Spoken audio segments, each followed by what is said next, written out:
Gli incidenti stradali nel 2009 in Italia sono diminuiti del 9,4% e i morti del 15%. I dati sono ancora migliori in Veneto, dove la Polizia Stradale nell'anno appena concluso, con oltre 26.000 servizi di pattuglia, ha registrato un calo del 17% degli incidenti e del 41% dei decessi. Numeri positivi dovuti all'aumento dei controlli effettuati e anche ad una maggiore diligenza degli automobilisti. Non è soltanto con la repressione che si risolvono i problemi, ma anche con l'informazione e sensibilizzando le persone, e credo che questo, grazie anche a voi della stampa, lo stiamo facendo e i risultati si vedono.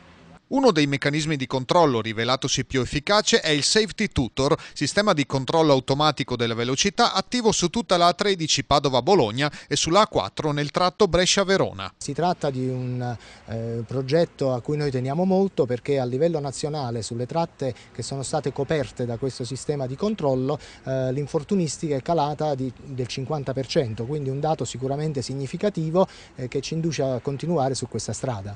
Non è tutto positivo nel bilancio 2009, la provincia più incidentata del Veneto è ancora Treviso e nel Padovano, a differenza della media regionale, si registrano più infrazioni per eccesso di velocità e guida in stato di ebbrezza. La stradale proseguirà con l'educazione e con i controlli anche nel 2010, soprattutto nel settore dei mezzi pesanti, camion e auto articolati. Abbiamo un protocollo d'intesa con il Ministero dell'Interno e il Ministero delle Infrastrutture e Trasporti per incrementare il numero dei controlli dei mezzi pesanti anche su richiesta delle associazioni di categoria che giustamente vogliono vedere sparire fenomeni di concorrenza sleale.